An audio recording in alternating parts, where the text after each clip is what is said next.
네, 여러분 안녕하세요. 지구과학 3강을 시작하겠습니다. 저번 시간에는 대기대순환에서 대해서 배웠죠. 대기대순환은 국지적으로 일어나는 순환이 아니라 지구 전체에서 일어나는 순환이라고 했었어요. 그 근본적인 이유로는 태양 복사 에너지가 지구가 둥글기 때문에 위도별로 불균등하게 들어왔었고, 그래서 그 불균등한 에너지를 지구 전체로 퍼뜨리기 위해서 지구 자체에서 바람을 일으키고, 그 다음에 해류의 순환을 일으키고, 그 다음에 태풍도 일으키고, 기타 기상 현상들을 일으킨다고 그랬어요. 그 중에서 바람의 이동이 대기 대순환이라고 볼 수 있습니다. 그래서 대기 대순환을 잠깐 복습을 하면 사실 이 그림이 전부예요. 물론 설명이나 왜 이렇게 되는지는 여러분들이 이해를 하고 있어야 되겠지만, 이 그림을 보면은 대기 대순환이 한 번에 나타나게 됩니다.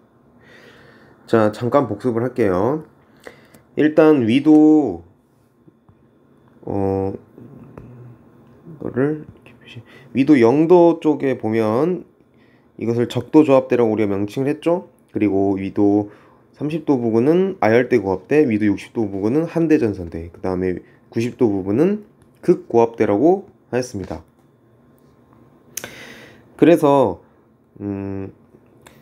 대기대순환에서는 크게 3개의 세포로 나눠지는데, 그 3개의 세포에서도 2개로 나눌 수 있었죠. 직접순환인 헤들리 순환, 헤들리 세포, 그 다음에 극세포, 극순환, 그 다음에 극순환과 헤들리 순환 사이에서 간접적으로 만들어진 페렐 순환이 있었습니다.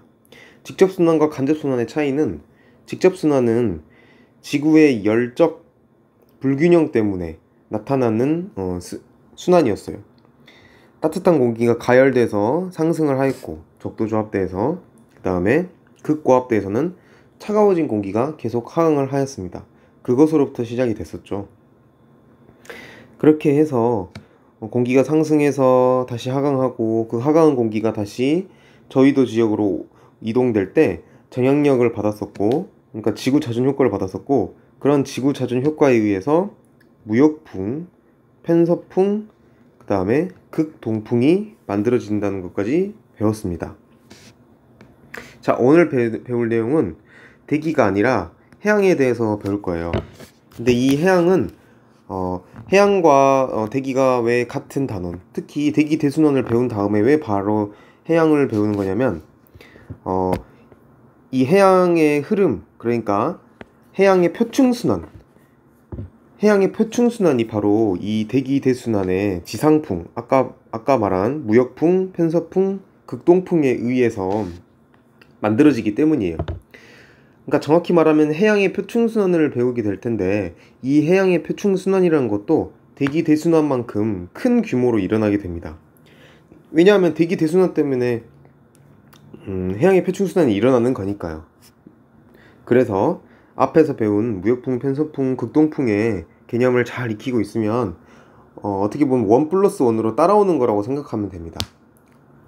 그러면은 해양의 표층순환을 한번 봐보도록 하겠습니다. 자, 이 부분은 여러분들이 읽어보고요. 113페이지로 넘어가겠습니다. 자, 이게 엄청 유명한 그림인데, 유명하기보다는 여러분들이 외워야 되는 그림이겠죠. 그쵸? 근데 이 그림이 좀 조잡해요. 좀 보기가 좀 어렵고 그래요.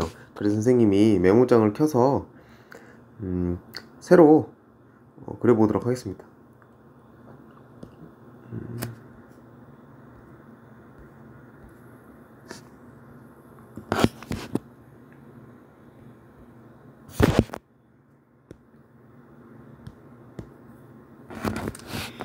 자, 해양의 표층순환입니다.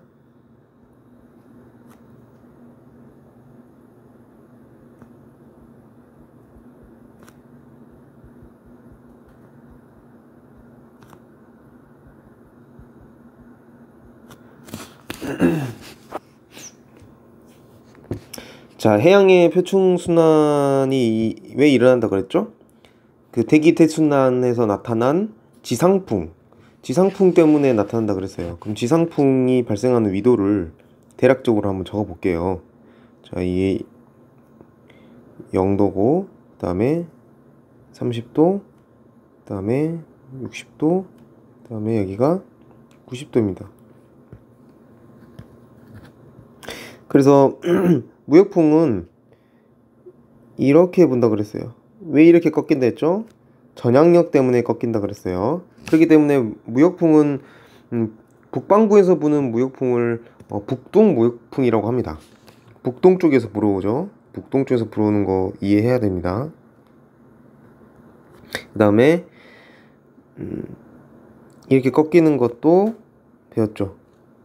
꺾이니도 똑같이 지구자전 효과인 전향력 때문에 편서풍이라고 그랬죠. 그 다음에 극동풍도 이렇게 봅니다. 그러면 얘를 정확히 이렇게 연장시켜 볼게요.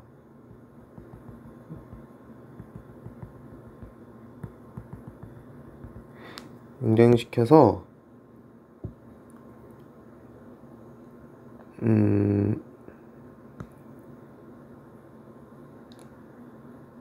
아니다.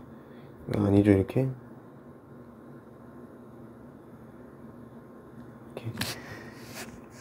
지구 북반구를 그렸습니다. 그리고 지구 북반구를 보면 이렇게 대륙에 둘러싸여 있어요. 예. 그러니까 대략적으로 둘러싸여 있죠. 왜냐면 이 부분에 우리나라가 있을 거고, 그리고 이쪽에 북미가 있겠네요. 북미. 그 다음에 여기에 러시아가 있겠네요. 그렇죠? 이 원을 잘못 그렸네요. 원을 너무 크게 그렸어.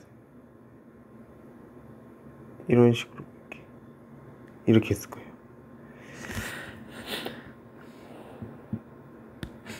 자, 그러면 바다를 한번 표층 해류를 그려보겠습니다. 이 북동 무역풍에 의해서 바닷물은 이렇게 이동합니다. 이 방향으로 이동합니다. 이 방향. 이렇게. 이 해류의 이름을 뭐라 그러냐면 적도에서 흐른다. 적도에서 흐른다. 그래서 적도 해류예요.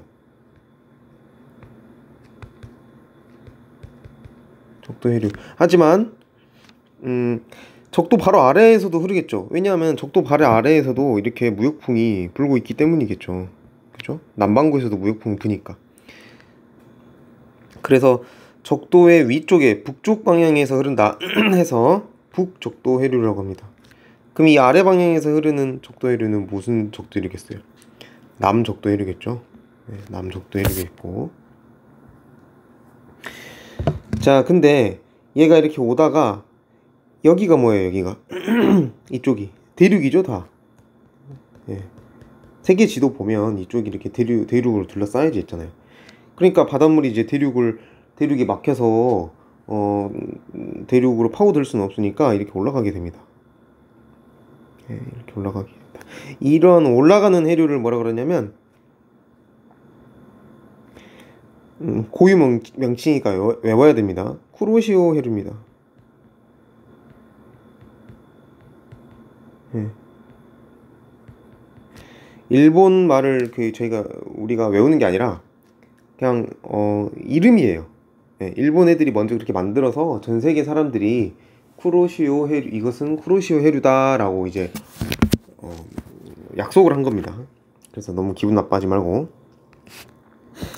자, 이 쿠로시오 해류, 근데 이걸 외워야 됩니다. 이 해류의 명칭들을. 그 다음에 그 대륙이 막혀서 올라갔죠, 지금 해류가. 근데 이 위도 30도에서 60도 사이에서는 또 편서풍이 불고 있잖아요. 그렇기 때문에 이렇게 이 방향으로 서쪽에서 동쪽으로 가는 흐름, 이거를 뭐라 그러냐면 태평양에 흐르는 해류야. 그래서 태평양 해류인데, 태평양 해류예요. 근데 태평양 해류인데 태평양의 북쪽에 흐른다. 그래서 북태평양 해류라고 합니다.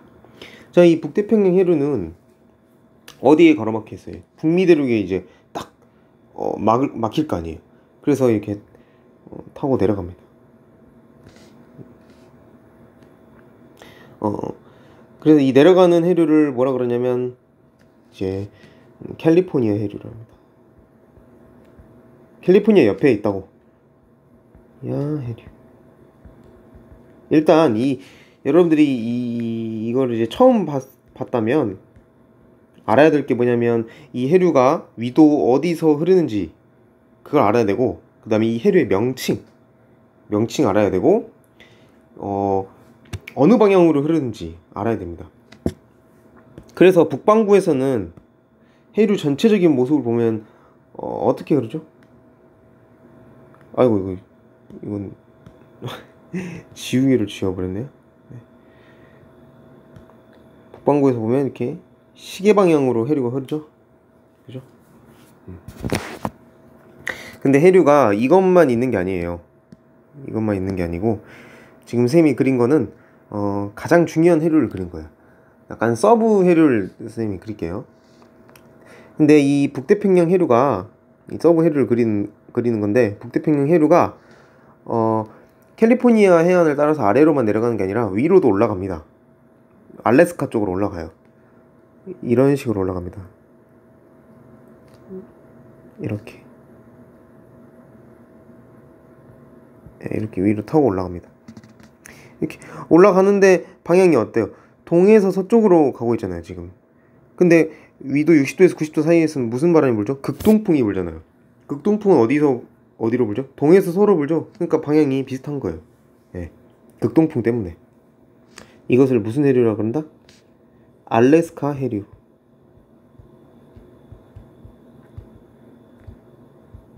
알래스카 해류라고 그런다. 이 알래스카 해류가 이제 쭉 가다가 러시아에 딱 닿아요. 러시아에 가로막혀서 어쩔 수 없이 일본 일본 북단 쪽으로 이렇게 내려오게 됩니다. 네.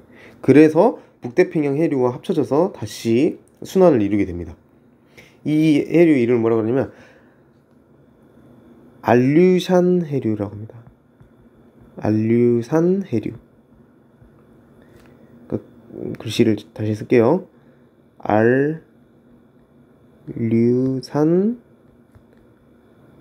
해류라고 합니다. 네, 동쪽에서 서쪽으로 해류가 이동하죠. 극동풍 때문에 그럽니다. 극동풍 때문에. 자, 그래서 위도 30도에서, 그러니까 위도 0도에서 60도 사이에 큰 하나의 순환이 있었죠. 시계 방향의 순환. 바로 이 순환.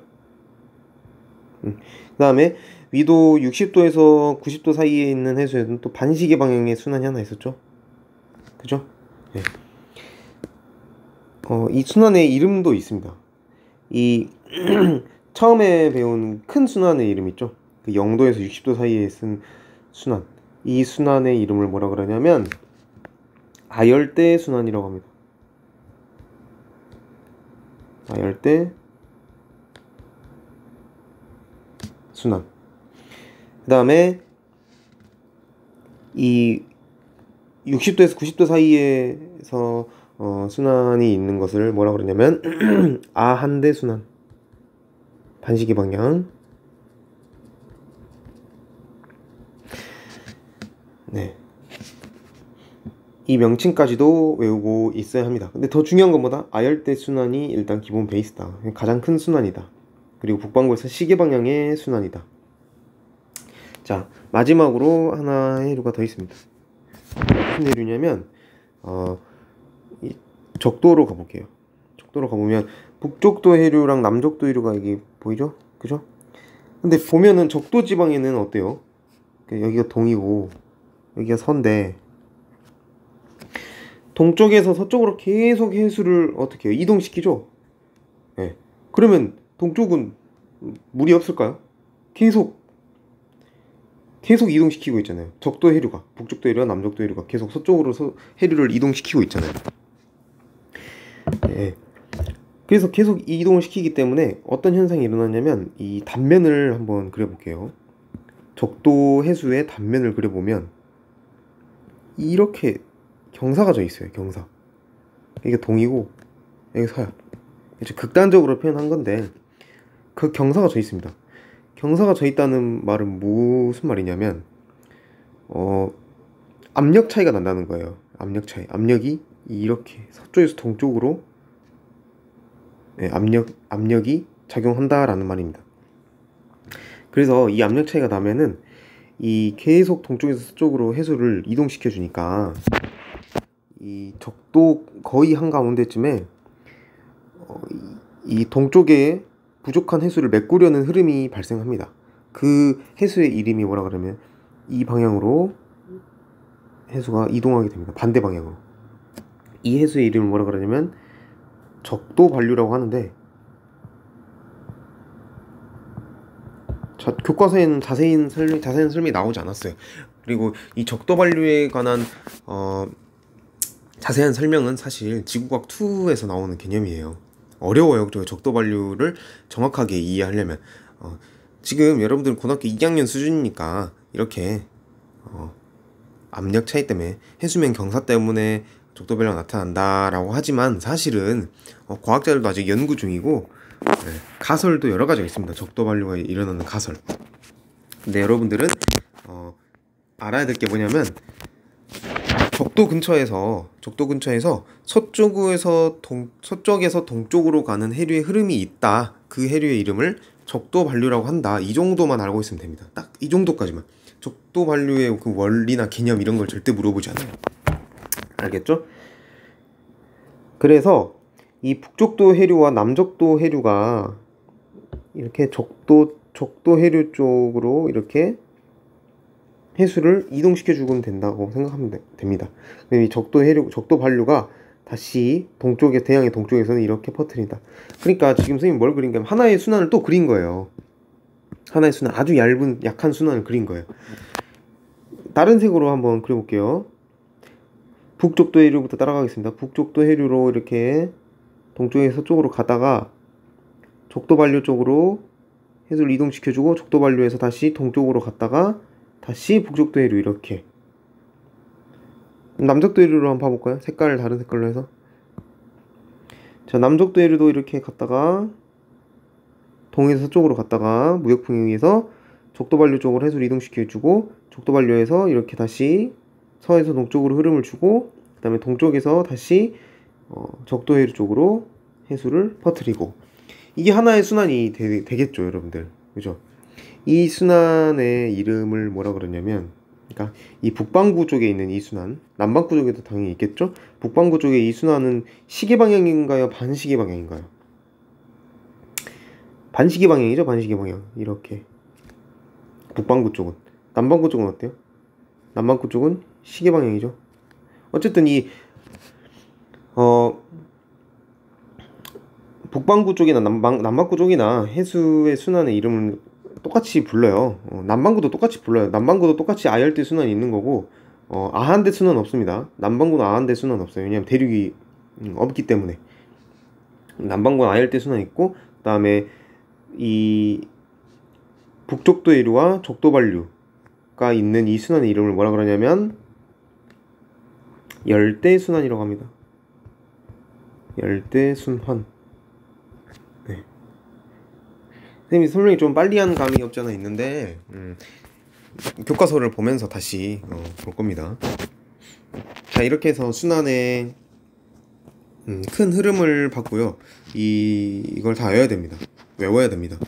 근데 사실 그렇게 어렵진 않죠. 베이스가 되는 거는 뭐니 해도 지상풍이었고, 그 지상풍의 방향과 그 다음에 북반구 대륙의 분포에 따라서 열대순환, 아열대순환, 아한대순환이 발생했습니다. 그 방향도 여러분들이 알았고요. 네, 그럼 이 해수의 해수의 특징들을 함께 보면서 다시 복습을 하면서 해수의 특징들을 한번 살펴보겠습니다. 교과서 113페이지로 다시 가보겠습니다. 자, 이 그림을 다 그린 거예요, 선생님이. 이 그림을 다 그린 거예요. 어때요? 적도 반류 보이나요? 북적도 해류 보이고, 쿠로시오 해류 보이고, 북태평양 해류, 알래스카 해류, 알류산 해류는 표시가 안 돼 있네요. 그 다음에 캘리포니아 해류 보이고. 됐죠? 근데 여러분 이 북반구 해류의 명칭은 태평양이든 대서양이든 외워두는 게 좋습니다. 왜 좋냐면 사실은 이 해류라는 게 우리나라, 일본도 물론 연구를 많이 했지만 제일 많이 연구한 나라가 어디냐면 미국과 유럽이에요. 왜 미국과 유럽이 연구를 많이 했냐면 일단 세계 2차 대전도 그렇고 그 전에 신대륙, 유럽에서 신대륙을 발견하기 위해서는 태평양을 건넜겠어요? 대서양을 건넜겠어요? 대서양을 건넜겠죠. 그죠? 대서양을 건넜을 거 아니야. 대서양을 건너려면 그때는 당시 비행기가 없었으니까 배를 이용했겠죠. 배를 이용하려면 이제 당연히 바다에 대해서 공부를 해야 되는데 대서양의 바다에 대해서 유럽 사람들이 일찌감치 몇백 년 전부터 연구를 했습니다. 그리고 이제 미국과 유럽이 세계 2차 대전을 통해서 대서양을 또 엄청나게 횡단하는 그런 계기가 있었는데요. 그런 전쟁에 의해서도 대서양이 연구가 많이 됐어요. 태평양보다는. 그렇기 때문에 사실은 거의 모든 연구 자료가 대서양에 편중되어 있다고 해도 과언이 아닙니다. 물론 태평양도 지금 연구가 많이 됐죠. 하지만 대서양 중심으로 이론이 펼쳐진다는 점, 이거를 이해해야 됩니다. 그러면 당연히 태평양에 있는 해류보다 대서양의 해류가 더 뭐랄까 중요할 수도 있겠죠. 사실은 우리야 태평양 근처에 사니까 태평양 해류가 중요하겠죠. 하지만 미국이나 유럽 사람들 관점에서 보면 대서양만 공부했으세요. 사실 그들은. 그렇기 때문에 대서양에 대한 연구가 많이 이루어졌기 때문에 당연히 이런 과학적 이론이나 지식들도 대서양에 관한 지식들이 많을 거고, 그 문제가 나와도 더 깊은 지식이 요구하는 대양은 태평양이 아닌 어디겠어요? 대서양이겠죠. 그래서 뒤에서 심층순환에서도 배우겠지만 태평양보다는 여러분들이 대서양과 친해지는 게 더 낫습니다. 그래서 대서양에 있는 해류도 한번 봐볼게요. 선생님이 1대1 대응을 시켜서 선생님이 설명을 한번 해볼게요. 여러분들이 태평양에 있는 순환을 배웠으니까 태평양에 있는 순환과 대서양에 있는 순환은 거의 같거든요. 네. 그래서 아열대 순환만 하면 1대1 대응을 한번 시켜보겠습니다. 대서양의 아한대 순환이라든가 뭐 그런 거는 그렇게까지는 안 해도 됩니다. 그렇게까지는 안 해도 되고 아열대 순환만 1대1 대응 시켜보겠습니다. 왜냐하면 대부분 아열대 순환이 자주 나와요. 대서양에서. 자 이름이 같습니다. 적도 해류는 그러니까 태평양의 북쪽도 해류가 부는 원인과 그 다음에 그 방향도 대서양 똑같이 북쪽도 해류가 있습니다. 그 위도에 그 바람에 의해서 그 위도에 의해서 그 똑같은 특성의 해류가 분다. 해류가 일어난다. 근데 태평양의 쿠로시오 해류에 해당되는 게 뭐냐면 대서양의 멕시코 만류라는 거예요. 특성이 거의 비슷해요. 외워야 됩니다. 자, 그 다음에 태평양의 북대평양 해류라고 하는 게 대서양의 북대서양 해류입니다. 네, 됐죠? 그 다음에 태평양의 캘리포니아 해류에 대응이 되는 게 대서양에는 카나리아 해류라고 합니다. 네, 이 정도만 알고 있어도 됩니다. 이 정도만 알고 있어도 되고 다른 것들은 나온다면 여러분들이 또 1대1 대응시켜서 이해를 하면 됩니다. 자 밑에 글을 한번 읽어보겠습니다. 중요 표시를 할게요. 키워드 표시. 무역풍 지대에서는 동쪽에서 서쪽으로 흐르는 여러분들이 그림과 함께 이걸 한번 읽어보세요. 복습을 하는 거예요. 지금 다시. 무역풍 지대에서는 동쪽에서 서쪽으로 흐르는 북쪽도 해류 됐죠? 그 다음에 남반구는 남적도 해류 바로 밑에 형성된다. 이 해류가 대륙을 만나게 되면 북쪽과 남쪽으로 나뉘어 흘러간다. 이렇게 나뉘어진 해류는 북반구에서는 북쪽으로 흘러 대양의 서안을 따라가고 남반구에서는 남쪽으로 흐르면서 대양의 서안을 따라 이동한다.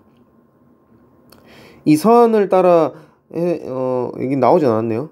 서안을 따라 이동하는 해류 이름이 뭐였죠? 그렇죠. 쿠로시오 해류였어요. 쿠로시오. 해류의 말은 생략할게요. 쿠로시오. 혹은 대서양에서는 뭐다? 멕시코.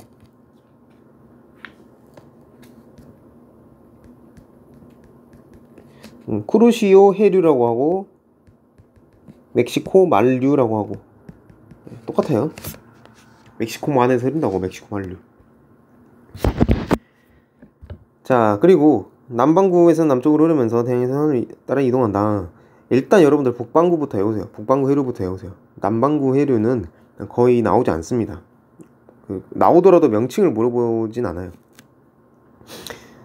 편서풍 지대에서는 편서풍지대, 북태평양 해류, 북대서양 해류, 이거는 1대1 대응이 된다 했죠. 그 다음에 남극순환 해류. 이 남극순환 해류가 뭐냐면 남반구의 북태평양 해류예요. 남반구에 있는 북태평양 해류와 같은 방향, 같은 성질을 가진 해류입니다. 하지만 참고로 남반구는 대륙이 없어요. 거의 모든 대륙은 북반구에 있거든요. 그래서 이 남극순환 해류는 대륙에 막히지 않는다는 말이에요. 그렇기 때문에 남극순환 해류는 지구 한 바퀴를 돕니다. 남극 주위를 한 바퀴 삥 돌아요. 지도를 보면 나올 거예요. 이걸 보면 삥 돌잖아요. 이렇게. 아이고. 이렇게 빙글 돌잖아요. 그렇죠? 북태평양 해류는 이렇게 가로막혔잖아요. 이렇게. 이들이 대륙을 만나면 북반구는 남쪽으로, 남반구에서는 북쪽으로 흘러 대양의 동안을 따라 이동한다. 이게 무슨 말이에요? 이들이 대륙을 만나면 북반구에서는 남쪽으로, 그러니까 캘리포니아 해류를 말하는 거죠. 캘리포니아 해류. 북반구에서는 남쪽으로, 캘리포니아 해류.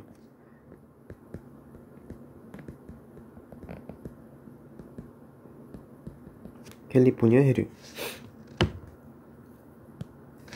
자, 위도별 대양 순환 구조에는 열대순환, 아까 했죠? 열대순환, 적도해류, 아열대순환, 가장 중요하다 했죠?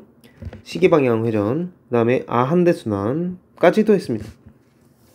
이 중 아열대순환이 가장 넓게 나타나는데 북반구에서는 시계방향 했고 남반구에서는 시계 반대 방향. 당연히 시계 반대 방향이겠죠. 이건 여러분들이 직접 한번 봐보기 바랍니다. 적도를 경계로 남북이 대식적인 분포를 이룬다. 이거 이해되죠? 자, 여기서부터 새로운 겁니다. 여기서부터 새로운 거예요. 해류의 수평 규모와 유속은 해류가 나타나는 위치에 따라 다르다. 대양의 서안을 흐르는 쿠로시오 해류. 그러니까 쿠로시오 해류나 멕시코 만류는 여러분들이 1학년 때 배울 때 뭐라고 배웠어요? 여기다 바로 할게요.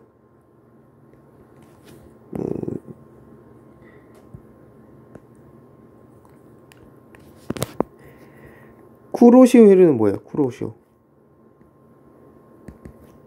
쿠로시오 해류는 난류죠. 난류. 1학년 때 배웠죠? 통합과학 시간에. 난류가 뭐야? 일단 따뜻해. 온도가 높아요. 네, 온도가 높으니까 어떠겠어요? 그 용존 산소량이 어떠겠어요? 용존 산소량이 그러니까 난류니까 T가 높아. 그러니까 T가 높으니까 용존 산소량이 어떻겠어요? 기체의 용해도는 온도에 반비례한다 했죠? 용존 산소량이 낮아. 네, 낮고 그 다음에 영양염류, 그러니까 바다의 영양염류가 낮아. 왜냐하면 영양염류는 차가운 물에 많거든요. 차가운 물은 대양에 이제 밑에서부터 올라온다고 하는데 이 대양의 밑에 있는 물이 왜, 그러니까 한류가 왜 영양류가 많냐면은 영양분은 중력에 의해서 다 가라앉기 때문이에요. 그리고 따뜻한 그러니까 해양의 위에 있는 따뜻한 해수보다는 차가운 해수, 그러니까 심층에서는 생물이 별로 안 살기 때문이에요. 그러니까 쉽게 말해서 첫 번째, 중력에 의해서 영양분들이 다 가라앉았고, 그래서 당연히 가라앉았는데 그 가라앉은 해류는 차갑잖아요. 아래에 있으니까. 이걸 배웠잖아요. 그 사도시 근처에서 밀도가 가장 크다 했었어요. 그래서 그걸 뭐라 했죠? 우리가 수온약층, 심해층. 그렇죠. 심해층에 영양분이 다 가라앉았다고 생각을 하면 돼요. 그리고 두 번째로는 생물들이 별로 안 살아요. 표층에 거의 다 대부분이 살고, 그 다음에 광합성 생물들도 다 표층에 사니까 이 광합성 생물을 먹는 또 생물들이 있을 거 아니에요. 그런 먹이 사슬 같은 것을 생각을 해봐도 표층에 훨씬 더 이러한 영양분을 흡수하는 애들이 많지, 그거를 영양분을 제공해주는 애들은 별로 없어요.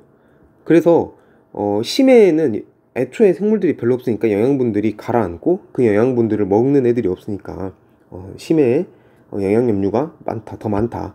그리고 그래서 심해는 차가운 물이기 때문에 이 한류를 일으키는 물은 심해가 근원이기 때문에 한류가 영양염류가 많다라고 받아들이면 되겠습니다. 왜 이렇게 길게 설명을 했냐면, 한류가 영양염류가 많고 난류는 영양염류가 적다라는 것은 계속 나오기 때문이에요. 앞으로 뒤에서도. 그러니까 지금 설명으로 이해를 하고 앞으로는 난류는 영양염류가 적다, 한류는 영양염류가 많다, 이렇게 알아두면 되겠습니다.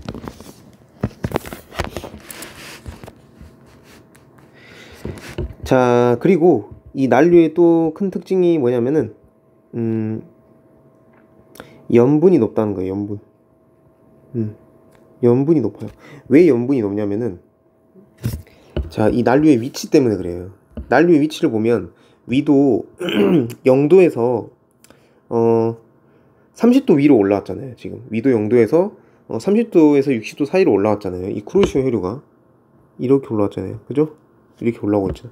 이 말은 무슨 말이냐면, 위도 30도 근처에 뭐가 있다 했어요? 대기 대순환에서는 아열대 고압대가 있다 했어요. 아열대 고압대는 어땠죠? 기후가 어땠죠? 강수량보다 증발량이 훨씬 더 많다 했어요. 그것을 뭐라 했죠? 사막지대가 대부분 존재한다. 하지만 바다에는 사막이 존재하지 않죠. 대신에 엄청나게 적은 강수량과 엄청나게 많은 증발량이 있어요. 그 말은 무슨 말이냐면, 바다가 짜다는 말이에요. 그러니까 증발이 많이 일어나요. 위도 30도 근처의 해양에서는. 근데 그 위도 그렇게 어떻게 보면 건조한 지대를 지나온 해류가 당연히 염분이 높겠어요, 낮겠어요? 염분이 높죠. 엄청나게 증발이 많이 일어나는 곳을 통과해온 거잖아요, 쿠로시오 해류는. 그렇죠? 그런 의미에서 멕시코 만류도 똑같습니다.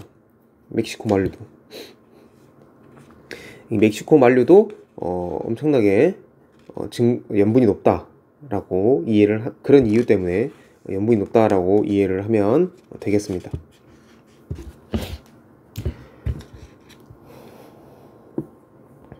자, 반면에 캘리포니아 해류는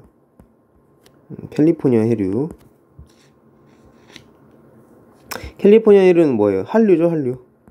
한류고 온도가 어때요? 한류니까 온도가 낮고. 왜 온도가 낮냐면, 고위도에서 저위도로 내려가는 해류잖아요. 당연히 차가운 지역에서 따뜻한 곳으로 가니까 온도가 낮겠죠. 그리고 쿠로시오 해류는 따뜻한 곳에서 차가운 곳으로 가니까 온도가 높고, 그죠? 네, 기체의 용해도 때문에 용존 산소량은 높고, 영양염류는 아까 말했죠. 길게 설명했죠. 영양염류는 많다. 그리고 반대로 염분은 낮다 라고 이해를 하면 되겠습니다.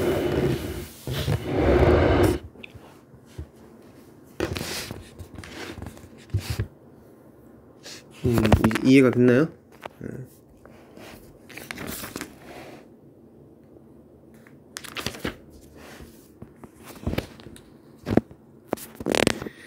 네, 그러면은 이제 계속 가도록 하겠습니다.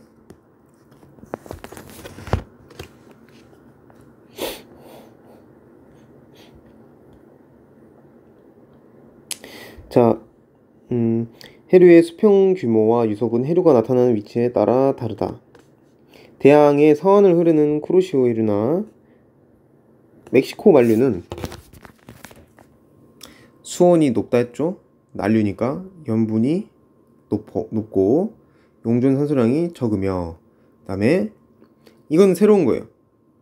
해류의 폭이 좁고 유속이 빠른 편이다. 해류의 폭이 좁고 유속이 빠른 편이다. 이 이유에 대해서는 지구과학 2에서 배우게 돼요. 이 이유에 대해서는 대단히 어려운 개념이긴 한데 여러분들 여기 교과서에 나왔으니까 외워야 되고요. 왜 그런지는 선생님이 간략하게 설명을 해줄게요. 간략하게. 아열대 순환을 보면 아열대 순환 이 방향으로 이렇게 계략적으로 이제 설명을 하면 시계 방향으로 순환이 일어난다 그랬어요. 그죠? 시계 방향으로 순환이 일어난다 했는데 순환의 중심이 이 정 가운데 있는 거 아니에요. 사실 순환의 중심이 이렇게 돼 있어요. 네. 순환의 중심이 여기로 치우쳐져 있어. 이거 뭐야 이게? 그래서 이렇게 해류가 이렇게 이동합니다.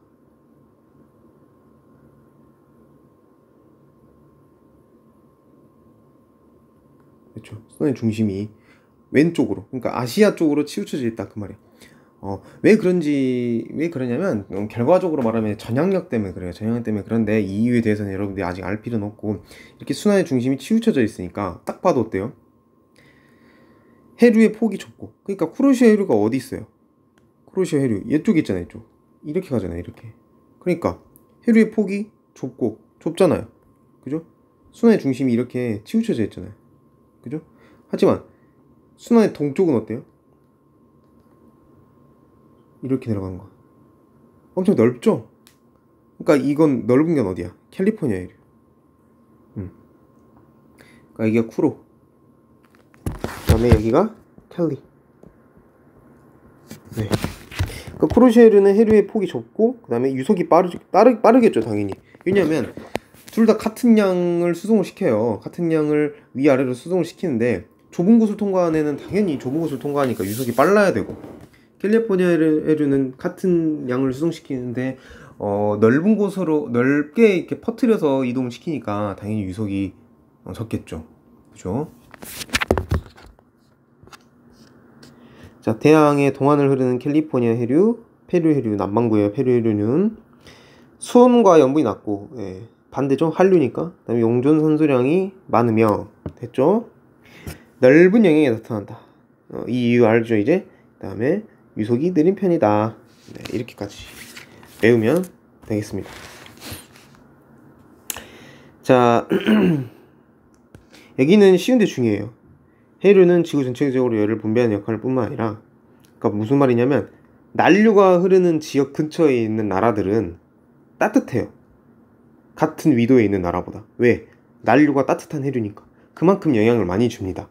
어느 정도로 영향을 주냐면 이 런던과 캐나다의 퀘벡, 그러니까 대충 어디 있는지는 알고 있죠? 모르면 여러분들 스마트폰으로 찾아보세요. 같은 위도에 있는 런던과 캐나다의 퀘벡은 같은 위도에 있습니다. 근데 런던의 1월 평균, 그러니까 겨울이죠. 1월 평균은 약 4도예요. 우리나라보다 훨씬 더 따뜻하죠. 그죠? 4도. 근데 퀘벡의 1월 평균은 어때요? 마이너스 12도예요. 같은 위도인데도 불구하고. 이 이유는 뭐냐면 난류인 멕시코 만류, 그러니까 따뜻한 해류인 난류인 멕시코 만류가 북상해서 이제 그게 이어져서 북대서양 해류로 연결되면서 열을 공급했다 그 말입니다. 열을. 그래서 이 유럽, 서유럽에 있는, 그러니까 런던뿐만 아니라 모든 서유럽 국가가 멕시코 만류로부터 나온 이 북대서양 해류, 북대서양 해류가 사실 따뜻하다고 봐도 돼요. 왜냐하면 이 멕시코 만류가 그림을 보면 굉장히 길게 이렇게 뻗어 있거든요. 거의 길게. 그래서 멕시코 만류가 거의 북대서양 해류랑 거의 성질이 비슷하다고 생각을 하면 됩니다. 그래서 이 난류인 멕시코 만류가 북대서양 해류로 연결되면서 런던에 따뜻한 런던 그 바다 근처에 따뜻한 그러한 기후를 제공을 한 거예요. 어떻게 보면. 네. 근데 퀘벡을 보면 지도를 보면 여러분들 지도를 보면 퀘벡을 보면은 한류인 레브라도 해류가 흐르고 있어요. 그렇기 때문에 엄청나게 추운 거죠. 우리나라가 일월 평균이 마이너스 12도 정도는 아니잖아요. 우리나라보다 물론 고위도 있지만, 그죠? 같은 이유로 일본에 있는 도쿄도 위도가 조금 낮긴 하지만 쿠로시오 해류의 영향을 많이 받기 때문에 영하로 내려가지 않는다고 합니다. 그래서 눈이 잘 내리지 않아요. 일본 도쿄에서도. 네, 그러한 이유를 그러한 현상도 알고 있으면 되겠습니다. 그래서 이쪽도 이것도 보면 되겠네요. 한류와 주변 기후 이렇게.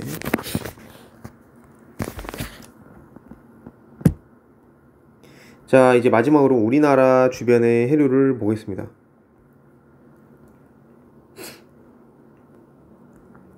자, 우리나라 주변 해류는 사실 거의 쿠로시오 해류가 기반이 된다고 생각을 하면 됩니다.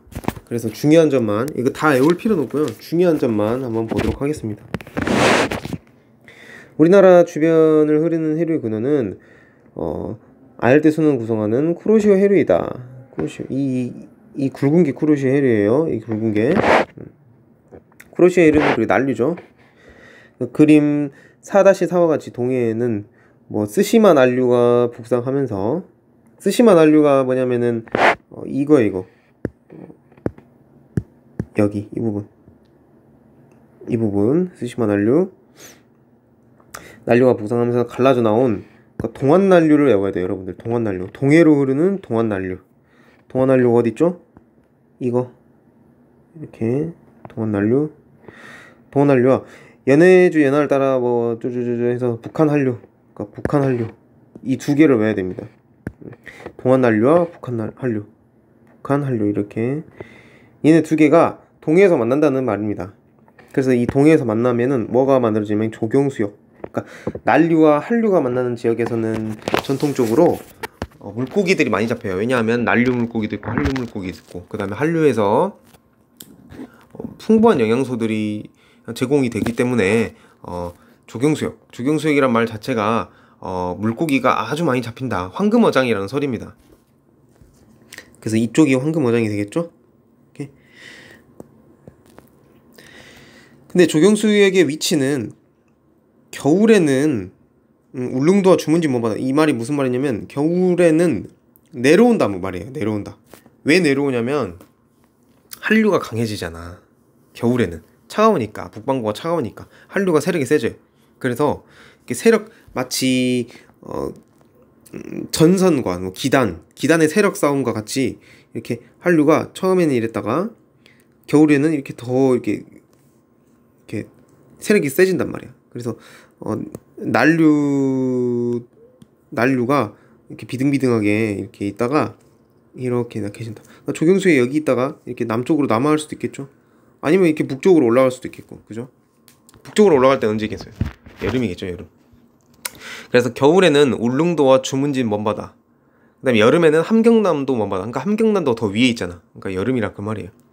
이런 개념 알아야 되고요. 자, 그 다음에 쭉쭉쭉 봐보면 동안난류는 여러 특징이 있는데 이 정도까지 알 필요는 없고, 북한 한류니까 염분이 낮고, 그 다음에 용존산소와 플랑크톤, 그러니까 플랑크톤이 뭐냐면 영양염류예요. 영양분이에요. 플랑크톤이 풍부하다. 이 정도 알아두면 되고요.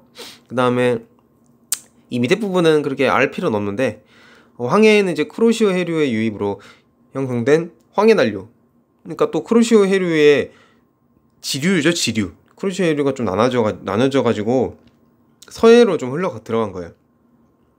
그래서 그 이제 황해난류라고 하는데, 황해난류가 뭐 흐르고 어쩌고 저쩌고 이렇게까지 깊이 알 필요는 없습니다. 중요한 건 뭐다? 동안난류, 그러니까 쿠로시오 해류가 쓰시마 난류로 이게 스시마 난류의 지류를 만들었고 그 스시마 난류가 동안 난류로 이어졌습니다. 그 다음에 북한 쪽에서 내려온 북한 한류와 만나서 조경수역을 형성한다. 어디에? 동해에. 그 다음에 서해 쪽으로는 이제 또 쿠르쉐르의 지류인 황해 난류가 만들어지고 이 황해 난류가 서해로 들어간 다음에 서해에서는 근데 사실 가장 큰 영향을 주는 게 뭐냐면은 이 중국 쪽에서 온 강물들 있죠. 중국 쪽에서 온 강물, 그리고 우리나라에서 서해 쪽으로 들어가는 강물들 있죠. 그 강물에 의해서 좀 교란이 많이 돼요. 그 정도까지만 알고 있으면 되겠습니다. 사실 중요한 건 대기대순환에 의해서 나타난 전 세계적인 표충순환의 그런 이런 메커니즘, 그리고 명칭들, 그다음에 위도, 그다음에 한류와 난류의 특징, 이런 것들을 구별하는 게 중요합니다. 쉽죠, 여러분들. 사실 설명을 길게 했지만 쉽습니다. 네, 오늘 이 시간에는 해양의 심층순환까지 하려고 했는데 이렇게 말하다 보니까 선생님이 정말 깊어지네요. 사실 이 부분은 좀 대충 해도 되는데 좀 빡세게 한번 해봤습니다. 자, 오늘은 그래서 여기까지 하고요. 다음 시간에는 해양의 심층순환에 대해서 배워보도록 하겠습니다. 오늘은 여기까지 하겠습니다. 안녕.